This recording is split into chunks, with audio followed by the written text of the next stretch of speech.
Welcome back, everybody, to yet another podcast, the Flex Success podcast on how to be less shit is our tagline. So hopefully we're going to teach some people how to do that today. I hope so. I'm joined with, obviously, Lizzie, as always. And today, well, actually tonight in her world, we're joined by new Flex Coach Chelsea. Welcome. Thank you. Happy to be here. So the podcast that was released before you was new Flex Coach Tom. So surprise, there's two of them. Do you want to tell listeners who you are, what you do, and why you do it? Yes, of course. I'll give you a bit of background about me. My name's Chelsea. I actually live in America, and I'm American. Right now, I live in Detroit, Michigan, which is where I grew up. But I've lived in Los Angeles and then also in Sydney, Australia. So I've lived in different parts of the world. But who I am, I'm one of the newest Flex Success coaches, and I'm happy to be on board. I was really excited to get the opportunity to work with this company because I feel like our values are aligned in a lot of different ways. You really have a health-centered and long-term approach to helping clients. Even over like financial and egocentric gain, it's all about the client and what's best for them, which is something that I value very much as well. I kind of like to think of like all my clients as little caterpillars and then helping them turn into butterflies so they can eventually fly away, because that is the main goal, is for everyone to feel successful by themselves in their daily life.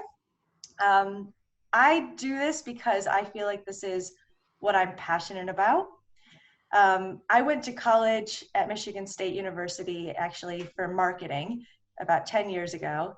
And in that time, I've worked in both Los Angeles and Sydney in different advertising agencies where I've worked with national and global clients in the tech and retail space. But when I was there, I was kind of feeling like I was just kind of working for something else with no real purpose, kind of just on that hamster wheel going in every day and just counting down the hours till it was 5 o'clock and got to leave. So I always knew there was like something out there that would speak to me in a better way. But it wasn't until I actually moved to Sydney that even though both America and Australia are both westernized cultures, there is a bit of a difference in terms of like work-life balance. So when I was working in LA, I was working until like 10 or 11 o'clock at night, pretty much every night. And then kind of using the weekends to go wild because I was just so confined to work. I didn't have as much space from a personal perspective. But in Australia, my clients actually told them, do not contact me after 6 p.m. So I found that I had tons more discretionary time. And I kind of connected with other people in the fitness world out there. I think that's very prominent in Sydney. There's a lot of fit people, and started talking about different bodybuilding competitions that they were doing. And I eventually got involved myself and kind of just discovered the transformation, not only that occurs physically, but mentally, and how I developed as a person and as a woman, just like through that whole process and discovering things about myself that I didn't know before. And I just felt really empowered. And I thought, you know what, this is what I should be doing. I should be helping other people find a way to feel as good as I did and kind of get rid of all of the different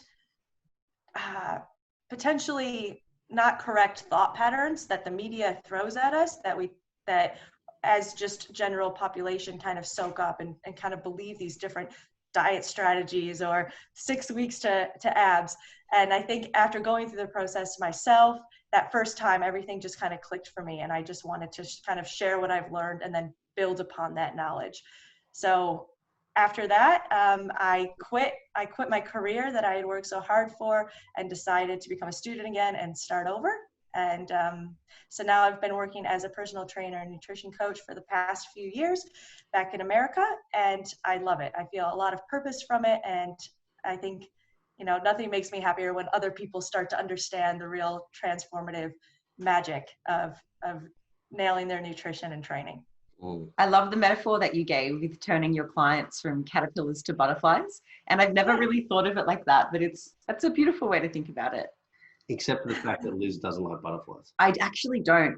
So a little bit of a sidestep. I did a cruise from Miami around the Caribbean islands or Caribbean islands. I'm not really sure how you pronounce it. And was it Barbados? I think there was a butterfly sanctuary. And I thought I liked butterflies because they're pretty and beautiful and whatever. But when you get up close, they're actually disgusting little insects with beautiful wings. And they'd go and land on me and be like, fuck off, and swatting them away. They leave their dust on you like a moth as well. It was gross. But anyways, way off topic. That's cool. I loved that you left a career that you worked so hard for. You know, you understood sunk costs because it didn't align with what you were doing instead of just seeing it out because you'd already put the work in. And I think that takes a lot of guts. So good for you. Yes, thank you. It was like a really scary thing. But I think it's all worth it when you take those big leaps like that. There's something better for you on the other side, especially if you're willing to put in the work. No regrets? No, no. I thought coming back to Michigan, so I moved away from Michigan when I was 20 mainly because of the weather. I'm somebody that is very much affected by like cold and dark. And in Michigan, it snows and it's cold for a good portion of the year.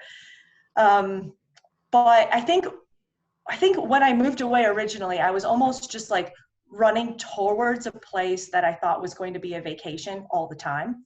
And I thought my life's going to be so much better if it's like, if I can always go to the beach or always go to the pool.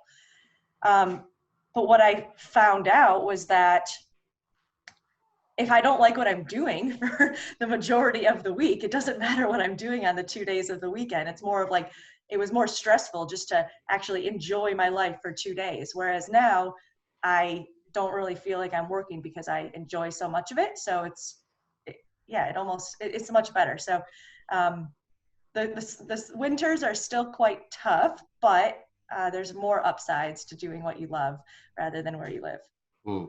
I've just like recognized that there's some weird parallels with the discussing of weather and dieting, because it's kind of the same. People that live for the weekend to have cheat meals, it means that the whole 5 days prior to it or 6 days prior to it is just a damp, cold, wet day.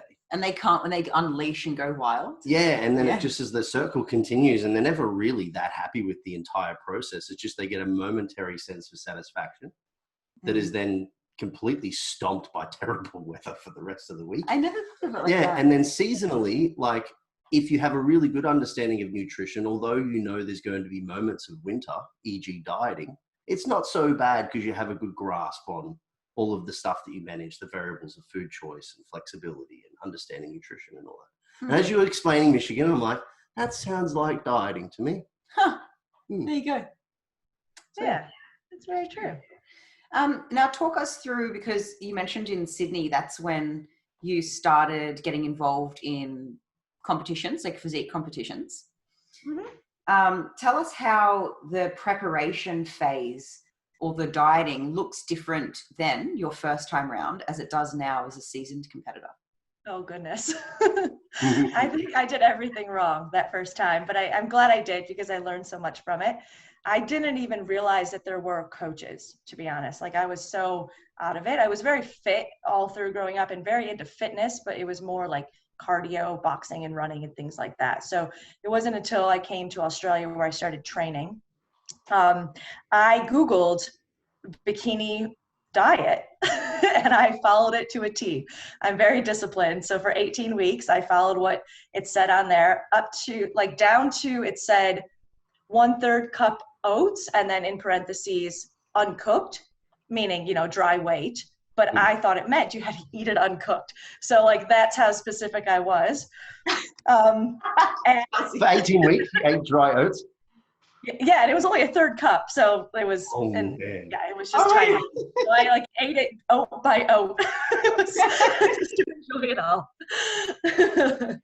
That is so amazing. You can imagine that on the day of the competition, I didn't have any type of plan coming out of the show. It was all going into the show and how restricted I was. Immediately after, I had a lot of post-show sweets that I was missing, like donuts and pancakes. And then we went out to dinner and I went to have an olive. It was like a Mediterranean place as an appetizer, and my stomach exploded and we had to run home, and I got sick the rest of the night because I was just eating like literally green beans, almonds, chicken, and plain oats for that whole 18 weeks.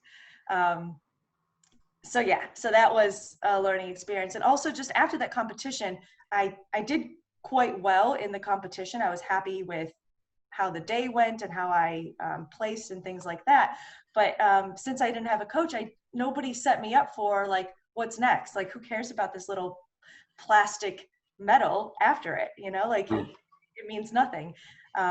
So I was one of those people that had gained quite a bit of weight right after and just kind of felt that post-comp blues that you hear of if you're not set up properly in your mindset. So the next time around, I did hire a very reputable coach and worked with her, and also took got into my certifications in personal training and nutrition. So just learning more of the science behind things as well at that point. So now I follow pretty much a flexible dieting, if it fits your macro type approach, up until pretty much all through the competition prep, until it gets down to like the last 3 weeks. I write a meal plan for myself, and I pretty much stick to those specific foods just to make sure that everything's like that I can like tell what my body's going to do, basically. Yeah, less variables. Yeah, and it's much more freeing this way once you can start to understand what different foods your body requires and the quantities, and then just having a little bit more variety, so that way you never all the way feel deprived of anything. So I've already had one show this season a few weeks ago, and then afterwards I did go out for dinner, but there was like, it took me forever to figure out even what I want to, because I didn't feel deprived of anything. So that's kind knowing of the best that you'll eat dry oats for 18 weeks just because a plan on Google said so. As your boss, I think that I can just ask you to do ridiculous things now and you'll follow it. No, the problem is she's learned. She's matured. She's only learned the oats thing, Dean. She's still probably going to follow instructions to a T. We're going to start an upside down social media story week. And you're going to be the first one to do it. That's so funny. Oh, I love that. That's hilarious. I sometimes on meal plans that we write for our Flex clients, we'll put like, rice is very different when it's cooked and not cooked because it absorbs a lot of moisture.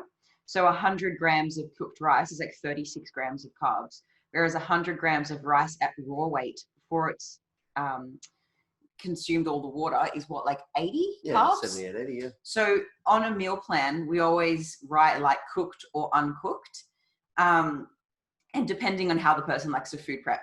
But also with potatoes, baked in the oven, they lose like 50% of their weight. So I'll write cooked or uncooked. And I had one person being like, Lizzie, can we change the sweet potato? Because I just can't stand eating raw sweet potato. And I'm like, no, you just weigh it raw. But I can understand the confusion if that's not explained. Yeah. So it makes sense. But there's also bias towards each food. So like you'll put raw chicken. No one will eat that raw, except in... And Why not? Like you put raw egg and they're like, do I have to drink them? I'm like, no, like boil them, poach them. But it is true. Funny side shoot, because we're talking about prep as well. I had a client once, Chelsea, that I put in his diet pre-made pancakes. So all he had to do was add the water, right? And per container was 350 grams of dry weight pancake mix. And it was usually about 700 mil mixed. With the water in it. And I wrote on his diet, like 700 at prepped weight, including water. And for some reason, he just didn't read it and he thought it was dry weight. So he was having 2 full containers of pancakes mix like in his off season. And he was so sick of it. He would mix one up, drink it, and then cook the other one. I know who it is. He's an absolute legend. Can we name and shame? Yeah, Gerard. He doesn't care. Gerard. And then about maybe, I'm going to say like 6 weeks into the dieting, he's like, hey, bro, I've just realized that my refeed is more carbs. I've been having it raw. And I'm at raw weight, and I'm like, oh man, like good news is like you can obviously tolerate a ton of food because he was losing a kilo a week minimum, and his refeed was like out by about 650 calories, which is like a fair amount. The dude was 120 kilos, so like lucky, but what a waste of pancake mix drinking it. Yeah. Hang on. Drinking it? He would, yeah. So he'd mix a container with water, shake it up, mix the second container with water, shake it up, cook one container, drink the other container. Why? Because he didn't want them. He was like, there's too many pancakes. Oh my God. Because the whole packet is a lot, man. It's like, it works out to be something like 12 pancakes or something. No, well, that's commitment. Yeah, it sure does show the commitment to be eating raw sweet potatoes. I think that one's the worst, though. Yeah. That would be terrible. My dog won't even eat raw sweet potatoes. That's so funny. Intense. I'm actually yet to meet him. I've seen him in your photos. He's a pit bull cross Dalmatian, you've mentioned. Pit bull Dalmatian, yeah, he's locked in the room right now because he would want to play. But yeah, he's about 8 years old, we think, because my boyfriend had adopted him, and now I'm his, mom. But yeah, through this comp prep, my activity has been so high that my step count has been quite high. And so I've been taking him on all of my walks, and he has lost 10% of his body weight. So he is now getting extra food because he is not meant to be losing weight. That is a dream for a dog. More food, more walks. Yeah, I know. He's really living up. And I found that competition prep is much more enjoyable in the summer. I've never done it in the summer before. And it's like almost fun. Is it because you can get outside and enjoy the sun? Yeah. You don't have to go to the gym to do your cardio. It's more just being outside, listening to a podcast. It's less stressful, at least for me. Yeah. So sun's up longer, the days feel longer. Yeah. You mentioned a couple of things. Like you mentioned about so obviously diet restriction to a certain point, or maybe some more restraint we should talk about. And now cardio. What are some of the trade-offs or costs that people need to consider when it comes to comp prep, you think? Yeah. And when it comes to comp prep, I think, the first thing, with anything, whether you're going to a comp prep or just a diet, it's always kind of thinking about two questions I like to ask. For what purpose, and then at what cost?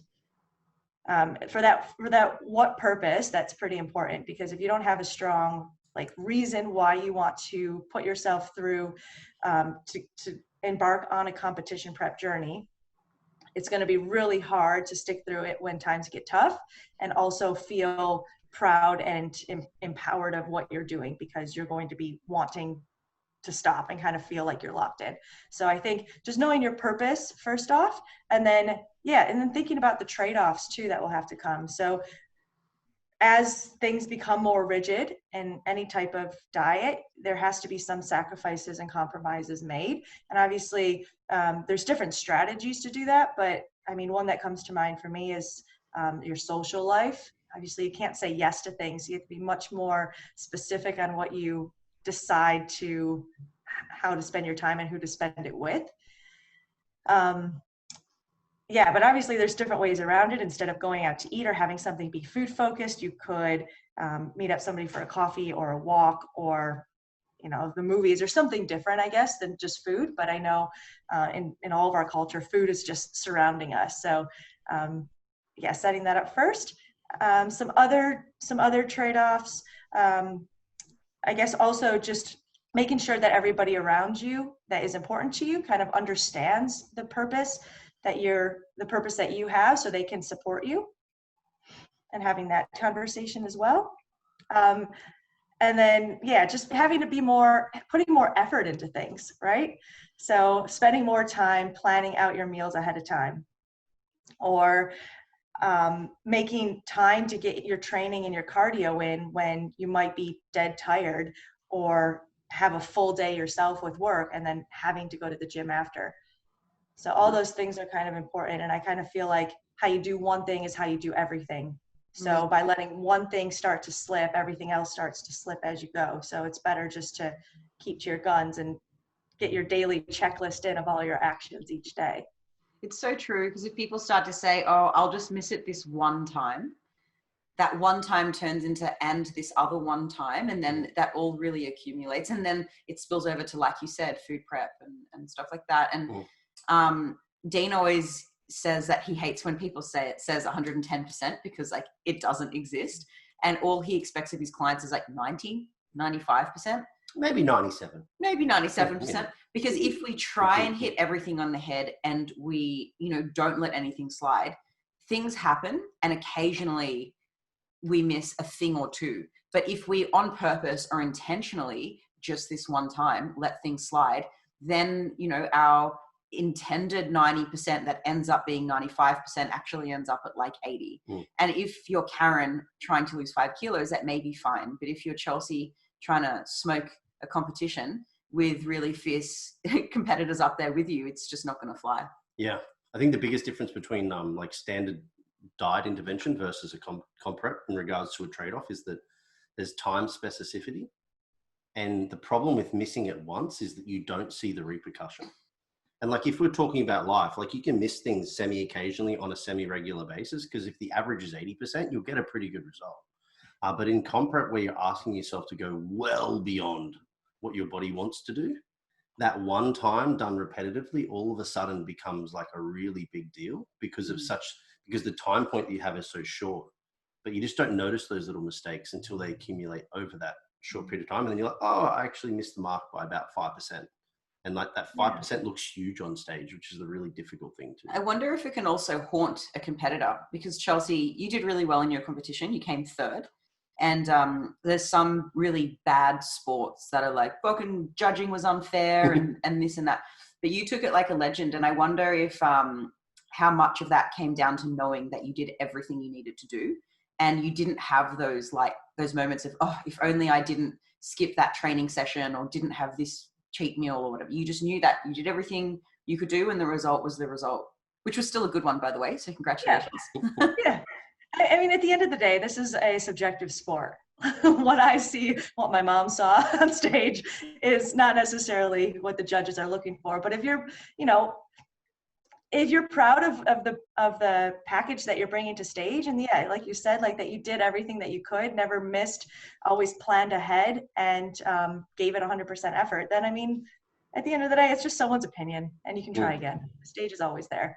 So healthy attitude. I've missed that mark twice now. Damn, subjective judge. You know what? You know how you're saying it's not what I saw or what my mum saw? I feel like I'm the mum looking at Dean on stage going, what the fuck, judges? Are we looking at, because I love the guys that you came second to, but I really do think that. I'm coaching one now. Are you? Yeah. Oh yeah, Dorney, right? Yeah, the guy who beat me in the first nationals that I ever did, Mike Dawn, he's now a client, which is awesome. Yeah. I'm super stoked to work with him because he's got some. They were really great competitors, but first place was yours, honey. I think Dorney definitely beat me, to be honest. Okay, well, Perry, is that his name? That was another one. Yeah, that was in my first ever show. That one was arguable. He was bigger. I was leaner. You know, whatever. You're gonna go for size over conditioning. Yeah. But it is what it is. That's part of the game, like I said. But you also coach what we call Gen Pop, or general population, which just means non-competitive athletes, or just amateur athletes, people who just, I don't know if gym rat is an offensive term, but people who just love going to the gym and having a healthy lifestyle, but just for their own sake or to look good naked. Yeah. So tell us about your experience with Gen Pop. Yeah, so Gen Pop is really fun because I kind of, a lot of my clients are where I used to be with like confused. They come to me like, oh, I didn't have a carb after 6 p.m. or can I intermittent fast? And just helping them to understand like the bigger picture and taking a step back is kind of my favorite thing. And when things start to click and they come back to me and say, oh yeah, I've realized this about myself, or did you know that salmon actually has a lot of fat in it? It's like, oh my gosh, you're starting to learn. So that is the majority of my in-person clients training, definitely. And teaching women especially what it feels like to be strong and to lift something heavy up and to see the satisfaction and the sense of empowerment that they start to develop is amazing. It's an amazing feeling to teach somebody through that. So yeah, that's a big part of what I do. That's really cool. You said before that you like to ask for what purpose and at what cost. But I would also add, for Gen Pop and comp preppers alike, I always get the question from Gen Pop, is this good? Like, can I eat this food? Is it good? Or should I have this supplement? Is it good? Compared to what is the question that I would insert in there, as well as for what purpose and at what cost.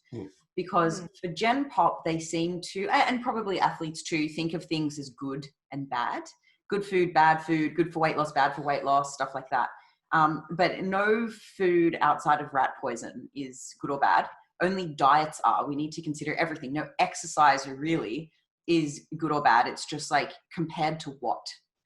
And like you said, at what cost, for what purpose. So clients listening, or even coaches, it might be worth considering Chelsea's 2 questions when looking at exercises or food timing or food selection, whatever it is. And instead of, or when clients ask you, is it good or is it bad? Compared to what? Yeah, I think it's a really cool question, that for what purpose and at what cost? Yeah. Because that allows you to determine like how much effort you theoretically are allowed to put in versus, the cost that it required to achieve the said goal. So that's cool. I like it. Yeah, and I find that it's useful as well because some of the people that I coach and look after are already coming to me in good shape. Like they are not overweight. They don't need to lose weight by any chance. They're already healthy, live a relatively healthy, active lifestyle, but they want to see improvements to their body for themselves. So we all know that, the leaner that you are, the harder it is to make more changes because you're already living a good lifestyle. So having that conversation and say, okay, for what purpose? Does it mean so much to you to change how you look right now? And how will you feel when you achieve that goal? How will your life be better? And what positive outcomes will come from this? Because if that isn't strong, then it's almost just setting them up for disappointment. I have a few women right now that want to change, but I ask them to tell me about their daily life. And, they have kids and they enjoy a lot to drink often, multiple days per week. They like to get takeout and things like that just for ease to help their family. And it's like, okay, well, are you willing to put in the effort to plan ahead and maybe, trade in one of your alcohol days? And they go, no, I'm not. Okay, well then this is what you can expect, just so we're all on the same page. We're not expecting magic to happen without putting in the effort that's required. Making sure everything's aligned. Yeah. Yesterday, I completed a book. Actually, it was the second time I went through it because it's so fantabulous. And it's called Everything is Fucked by Mark Manson. And one of the lines that he said is something like the best way to crush a dream is to achieve it. And how I interpreted that is a lot of clients think when I get a 6-pack, I'll be happy. Or when this particular dream is achieved, then I'll be happy. And I think it's important to have the conversation of how will actually changing your body change your life in any significant way. Because if people think all their problems will go away once they lose that 5 kilos or get the trophy or something like that, well, the best way to crush that dream is to achieve it, get the 6-pack, win the trophy, whatever, and realize all your problems still exist. The way that you nitpick at your body probably still exists. Your partner is still a cheating scumbag. None of your issues are going to pass because you now have a 6-pack. So that conversation might bring people back to reality. How will your life change if you achieve this? It probably won't, other than I'll look sexier in my clothes and maybe have a bit more confidence, which is a fine goal. But realize kind of how your life will change. It's not going to be, it might be more of an evolution more than it is a revolution. I think your language there might actually pick apart that a little bit too, because a dream typically is something that is this sort of fantasy-like want. It doesn't necessarily have purpose, and it's not necessarily a goal. Whereas a goal, like you said, is typically very specific, and there's a reason in which you want to achieve that. So if you do have dreams, it's likely that you don't have a really conscious understanding of the reality of what it takes to live the dream. Because a dream's not a plan? Because a dream's not a plan, and it's not a goal that's been determined by the characteristics in which we're talking about now, the purpose and also the cost. So stop dreaming. It's terrible. No, don't do that. If anyone wants to get really clear on the reasons behind their goals, I would suggest a book called Starting with Why, Start with Why. Start with Why. Start with Why. Dean's old boss actually gave it to me, Hey Grant. And it's such an epic book. Do you have it right there? Is that what you? Yeah, I have. I have a bookshelf right underneath. And we have that book. It might be by our bed. Have you read it? So do we. Yeah. That's There we it. go. Start with why. Simon Sinek, that's his name. That's it. Yeah. What did you Yeah. think? It's been a while since I read it, so I don't know if I could recount it right now, but I have read it. Cool. Yeah, I think it's really helpful not for people to get clear on their why themselves. And a lot of people think that the reason that they continually fail is they have a lack of willpower.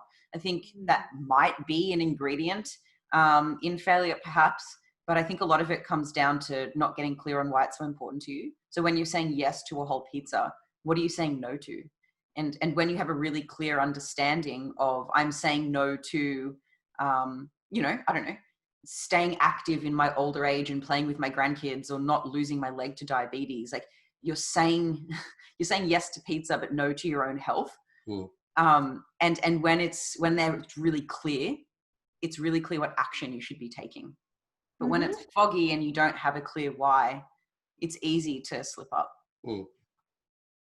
Yeah, I think that's totally true, because we all have, it's not that people that achieve their goals have more willpower, they just have a stronger drive and they're able to say no when it needs to be said, basically. And potentially that their framework is far more malleable and manageable. Yeah. As opposed to saying that you have to eat a third of a cup of just of a better oats. relationship with food. Just in general, like the understanding and like the parameters that are put in place to help success become a reality are typically more manageable, more maintainable, more sustainable, all of those kinds of things. Right. And Chelsea was able to eat dry oats because it was only 16 weeks. Yeah, and maybe just because she did have a lot of willpower and there was a very specific goal that was kind of new and fresh and whatnot. But like, obviously, if that was your weight loss approach for sustainability, it wouldn't last, right? Yeah, that was out of fear. I didn't know what to expect. So that first comp prep was 100% out of fear. I was scared to tell anybody about it. And then when they started to find out, I was like, oh my gosh, what if I go on and I don't look like I should be up there? What if I embarrass myself? So yeah, fear drove me that whole time, which was not good, because then afterwards I collapsed. Have you heard of that be, do, and have? So people sometimes get these words messed up and are switched up when they're thinking about their goals. So in order to achieve your goals, you actually first have to be that person. So that's why, talking with comp prep, if you're going into a show, spending time visualizing yourself as the winner, or, I assume that most people that enter a competition want to win. So as the winner, what that feels like when you were awarded that first place, what the crowd sounded like, and just the sense of accomplishment that you feel. So already becoming the winner in that sense. If it's just if you're just trying to lose weight, then think about how it feels to be in your clothes, what it looks like when other people are looking at you and giving you those compliments. So just becoming that person first. People always think that they have to wait to become that person and they'll never get there. So it's be and then do. So doing the actions, because you're already that person, start acting like that person would act. If you're already if you already have won your pro card in a competition, well, you would have had to do the actions that a pro athlete would do. And then eventually you'll have what you want to have. So people always want to have it first. Then they get it mixed up. I love that. It's true. Most people want the goal and they think they can have it tomorrow. But they don't actually visualize and contextualize the necessity of change first. That's super true. I guess I've always intuitively thought of it in a similar way, but I've never had it laid out in such simple terms. And I think this will be such an awesome learning exercise, Chelsea. Me and you can work on this together for our clients. Be, do, have. Be, do, have. I've written it down already. See my messy children's handwriting. But I'm surprised there's not a phallic shape drawn on those notes for you. I doodle a lot and I draw hearts, stars, and dicks. Are the three things. You doodle. Is that why it's called doodling? Maybe. Can I add to run a parallel to that, actually, and somebody that we are good friends with and have spoken on the podcast, as well as Broderick Chavez. I heard him on a podcast once talk about essentially just providing a thought process to the intended goal as well, with a very simple mantra line. And for example, comp prep, his was think lean. Think lean. That was it. And I was like, that makes a lot of sense to me, because in order for me to become lean, if I think lean, what does that mean to me? Okay, it means activity must go up, food must be accurate, recovery must be good. training must be hard. And if I think lean, I'll act lean. And then it was the same as like where he got it from was he worked a lot in the athletic population for track and field. And they always said to the guys that he was helping juice up, let's say, for speed. Broderick is the drug guy, so he's into performance enhancing drugs. That's what Dean means by he's juice the up. guy ruining the Olympics, right? So anyway, he's the guy in the background of Icarus. Yeah. Have you seen Icarus? Do you have Netflix? Oh man, you got to watch Icarus. Yeah, I have Netflix. What is it? Icarus. It's a documentary. I'll talk about that in a second. But anyway, his was Think Fast, for example. So all of those athletes had to do things and act in a way in which was think fast, be fast. And typically, like, was that? So I like that way of an approach as well. To go along with be, do, good, have. Be, do, have. I said be, do, good. Be, do, have. Be, do, have. Yep. Now tell us about Icarus, Dean. So if anybody is, so I've always been a cynical dude in the sports world because I've always assumed that most athletes use some form of performance enhancement.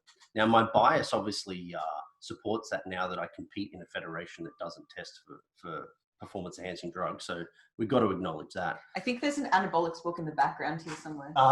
It's actually next to my bed. It was my pre-bed reading last night. I did a podcast in Dean's chair recently. I was a guest on a podcast and it just had this big anabolics book in the background. I was like, I'll move that. It might give people... Now there's Arnie Schwarzenegger.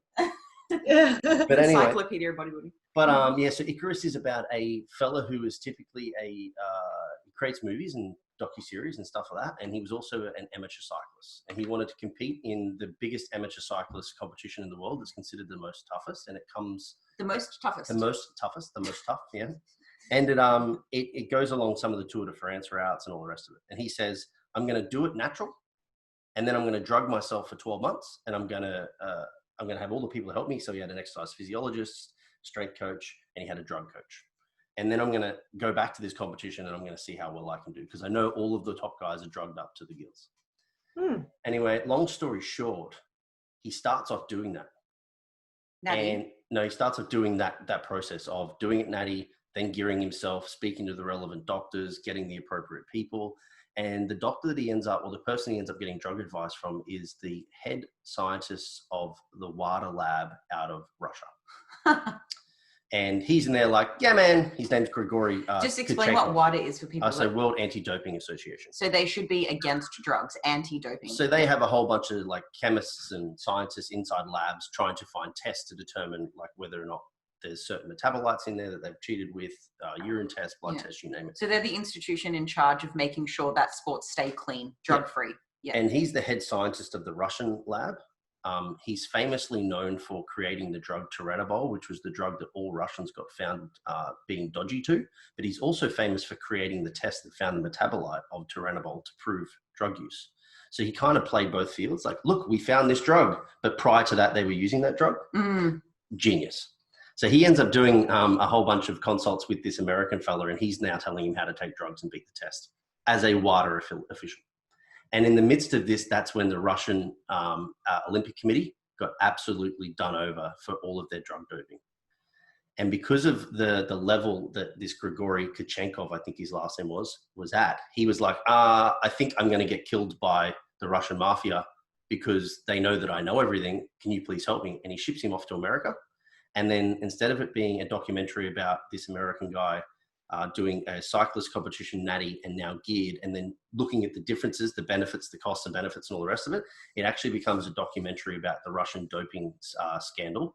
And there's the guy at the top talking to the American and he drops the bomb on all Russian doping, tells you how they completely cheated the Winter Olympics, how they did it, all the systems they did, the fact that they essentially had like an office space dedicated to clean piss, as he would put it, for all Russian athletes so they could change them out. They would sneak into the lab at nighttime and wiggle the caps off and change the samples. And it goes as high as the KGB and like, it's just like, you're like, okay, so clearly everyone is drugged to the gills and this guy knows everything and he just drops a bomb and he's still to this date in protective custody in America. He sought asylum in Nobody America. knows where he is. I don't even know if he still has seen his wife and kids because they essentially know that if he gets found, he'll get killed by the Russians. Wow. It's awesome.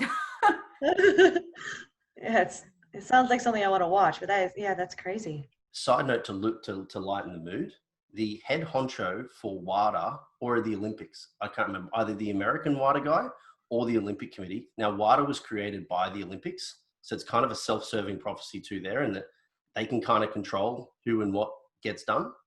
It's a bit of a dodgy setup. His name is Dick Pound. That's right. Why would you not change that? How name? much do his parents hate him? That's such a shit name. What the fuck? So I went to school with a girl called, her last name was Skidmore, which was funny enough. Oh no, that's right. There was another chick called, her last name is Barzac, so Borzak, which sounds like ballsack. Her brother's name was Richard, Dick Borzak. Oh. Come on, dude. David would be fine. Christopher. Dean. Right. Dean. Anything's better than Richard. Call him Sally. That would be nicer. Dick Borzak. So I do recommend Icarus for anybody that is interested in the background specifics of how infiltrated the world of especially the Olympics, which is an amateur sport where the athletes make no money and the committees make all of the money. Yeah. Is just completely corrupt from the inside Or out. people that have rose-colored glasses on when it comes to if sports are clean or not. Or even just go listen to Broderick even. Like Broderick has got his hand dabbling in the back of a whole bunch of CrossFit Athlete Games guys and girls. Which we do not support, by the way. We're all for performance-enhancing drug use done safely in untested federations. But in tested sports, that's just straight up cheating and we don't support it. So even though Broderick does it, that doesn't mean that they're our values. Yeah, which he knows as well, which is good. Yeah. But yeah, it's scary. So the long and the short of this is my cynicism is probably not really that cynical. No, I think it's just quite realistic, actually. Yeah, it sucks. Mm-hmm. But I will. Get on that. So on that note, shall we kick it off with some funnies? Yeah, sure. No, first of all, we're going to ask Chelsea for something worth sharing. Oh, do you have a book or a podcast or a, I don't know, supplement, holiday destination, anything worth sharing with our audience? I'm reading a book right now. I have it right here too, surrounded by my books. This one's really good and an easy read. It's called The Art of a Good Life. Ooh. 52 Shortcuts to Happiness. So it's just like 52 chapters of just like one of them that I found useful was you don't have to have an opinion on everything. I think a lot of times when you're asked the question, as people we always want to share our opinion and kind of like prove how much we know about something. But if we're really not educated on it, just say, I don't know. And it's, I don't know about that. You know, I'm happy to talk about something else. And just to let that aspect of yourself go, basically stress less about things. Cool. Yeah, so that's a good one. I like that. That sounds like a good book. I think the greatest thing a coach can do is to remove the fear of not knowing. Mm-hmm. It is such a relieving moment to recognize that you'll never know everything and then it's okay. And that sometimes the clients are the ones with the answers. If they want to improve their sleep, it's not up to you to come up with 5 reasons. Maybe just ask them, what do you think you can do to improve your sleep? Because some things are intuitive and common knowledge. It's just about pulling it out of them. Mm-hmm. Yeah, that's cool. But 52 Secrets to Happiness. Is that what it is? To a good life. The Art of the Good Life. Yep. And then there's 52 chapters with 52 right. The quick Art ways. of a Good Life. Who's that by? It's by Rolf Dobelli. Cool. Yeah. Sounds good. That does sound good. What you drinking there, Chelsea, by the way? Sparkling water. Oh, in a coloured can, it looks so much more like special. It looks like soda. Is that what you call it in America? That was the worst accent ever. Soda. Yeah. Sparkling water, I don't know if it's like that in Australia, but sparkling water has taken off here. There are like 5 million different brands of sparkling water. So we have a water brand here called Mount Franklin. They're like a pretty famous. Are they from here? Well, they're in Australia. I don't know if they're an Australian brand. Do they have them there in the States? I don't think so. And they've recently brought out like a bunch of different sparkling water lines with like a hint of lemon and they're becoming more common here too, but I'm not going to say that they've exploded. No. We have a soda stream at home because I love sparkling water. Mm-hmm. Trying to, save plastic, reduce my footprint on the environment. It's a big foot. All right, so we've got some fast fire questions for you, Chelsea. The first two, there's three of them, right? And they're relatively quick, but we'll see how it goes. So the first question is, how long would you last in a zombie apocalypse? I think I would last a pretty long time. I'm pretty sneaky and I'm pretty fast. If you were out of food, would you eat another zombie? Oh, another. I guess. I think so. I think if it's. I'm infected if she ate the zombie. I don't know how zombies work. I'm not sure of the rules of the zombie apocalypse, so we'll have to. So you'd survive out of pure speed. You just constantly run. Speed and sneakiness. You wouldn't push other humans in the way of another zombie? I think I would just run around them. I don't want anybody else to get hurt, but I would want to save myself. So I think I'd run fast. Yeah, I feel like if a zombie eventually got me, I'd want to take my own life. How would you protect your dog? Yeah. Oh, gosh. I don't know. He's faster than I am, to be honest. So maybe he would just follow me. You'd turn him into an attack dog. Yeah, he'd be your weapon. Yeah. All right, not too bad. Let's go a long time. If you had to flee your current country, where would you go and why? I feel like this is quite pertinent given the landscape we're in. The COVID landscape? Where would I go?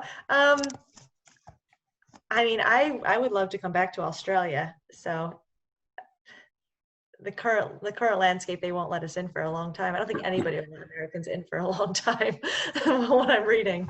But yeah, I'd love to move back to Australia at some point. I had such a great time there. And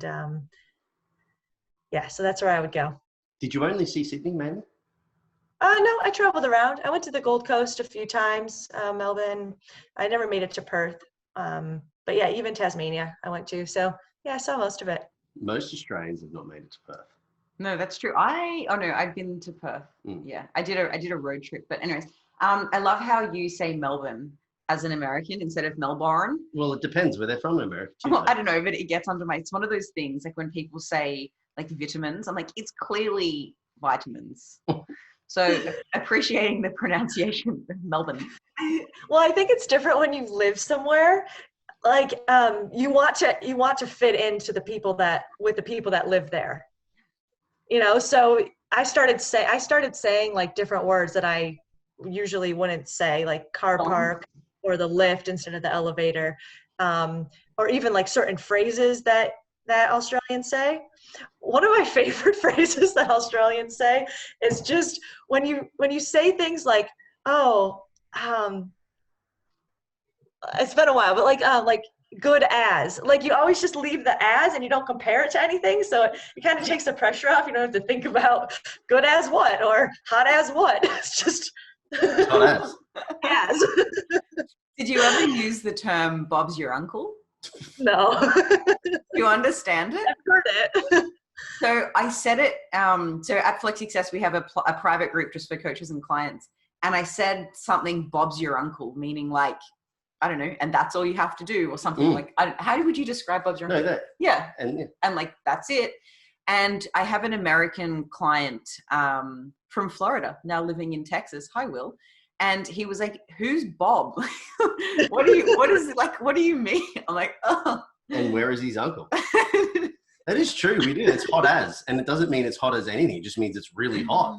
What do you say instead of car park? Parking lot. No, but like. Garage. Okay.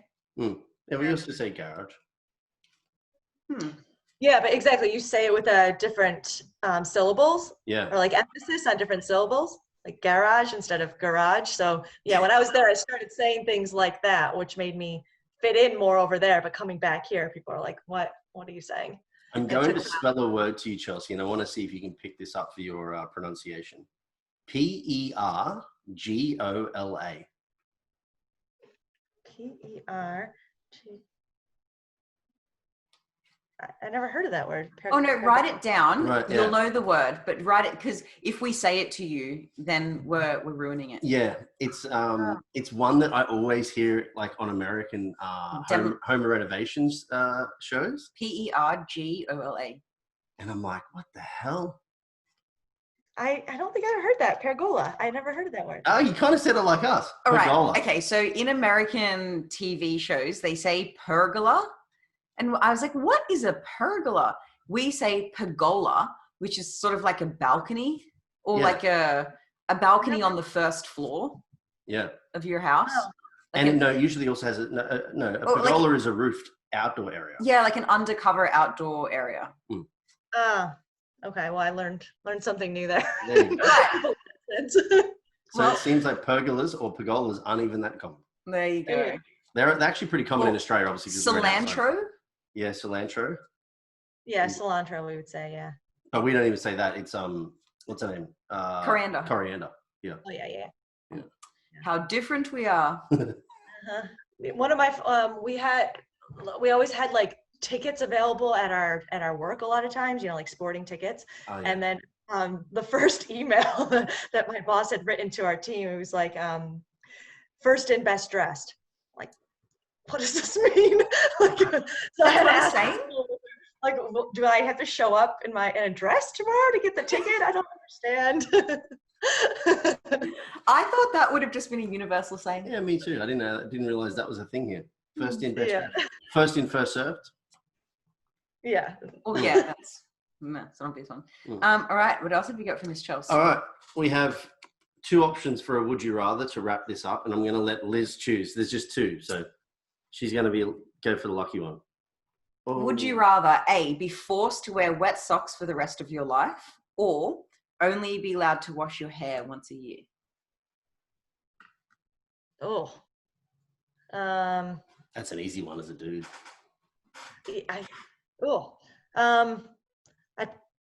I'd probably pick the hair. I don't think I could handle walking around with wet socks for the rest of my life. Is shaving her head an option? Sure it is, yeah. You'd look nice with a shaved head. They have some pretty powerful dry shampoos these days. Yeah. That's true. You know what? I think wet socks would end in like athlete's foot and all sorts of funky situations. Oh, assuming it actually eventuates in what it would, your feet would be ruined within no time at all. But. Yeah, probably only take 2 months for your feet to rot. Yeah. That's so gross. Good choice then. Good choice. All right. Now, usually we wrap up the podcast with asking the guest where people can track them down. But assuming nothing goes terribly wrong between now and the time that we announce you in early August, you can find Chelsea over at flex_success on Instagram or flexsuccess.com.au. Mm-hmm. Her coaching profile will be up there. And if you would like to request coaching from her, or even consultations, or even just training programs, if you aren't in a position to do nutrition coaching or don't want to, then go ahead, ask for Chelsea, have a chat, check her out. And first in, best dressed. Thanks, guys. This was fun. Pleasure. See you, Chelsea. See ya.